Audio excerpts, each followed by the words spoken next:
पहिला पहिला चाहिँ बिजुलीको राजा होइन, बिजुलीको भगवान् ह्यान त्यान भनेर मान्छेले कति सम्मान दिए कि होइन। अहिले लास्टमा आएर आफूले चाहिँ चुनाव नजितेपछि नाना थरी चाहिँ रासपाका बारेमा बोल्दै हिँडेछन् कुलमान चाहिँ। पहिलाबाट अलिअलि भएको प्रेस्टिज पनि ड्यामेज गरिसके हो कि नै। अनि अहिले पनि यस्ता निलो क्रान्ति ह्यान त्यान दुनियाँदारी होइन, हरित क्रान्तिले चाहिँ देश परिवर्तन गर्छ अरे। नाप्यो सबै परिवर्तन, तिम्रो परिवर्तन हामीले नदेखेको तिमीलाई। राजु पाण्डेसित हाएर अनि तिमी त्यत्तिकै महान हुन्थ्यौ भने त त्यो ठाउँबाट जित्थ्यौ होला नि, मान्छेको मनमा त्यति छाप पार्न सकेको भए।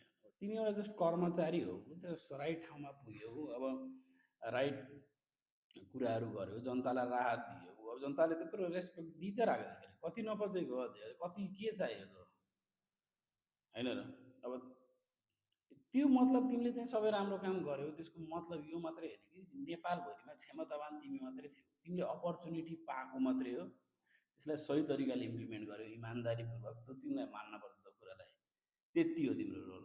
अन्त त्यहाँभन्दा आफूलाई भगवानै सोचेर मेरा बाबे अरू म अरूभन्दा केही कम छैन ह्यान त्यान, अरूले चाहिँ बालेनले सानो भएर पनि त्यो प्रधानमन्त्रीको पोस्ट पायो यताउता मैले पाइनँ भन्ने टाइपको जेलेसी होला, सामान्य कुरा हो।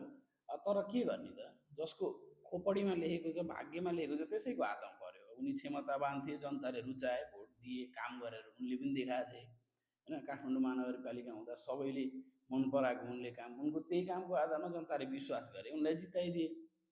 अब जलेर जेलसी भएर रासपाको विरुद्धमा नानाथरी बोल्दै हिँडेर झन् तिम्रो चाहिँ यो स्तरलाई खस्काउँदै खस्काउँदै गरेर झन् तिमी चाहिँ हरित क्रान्ति होइन नि, उडेर हावामा कहाँ गायब हुन्छ थाहा पनि हुन्न।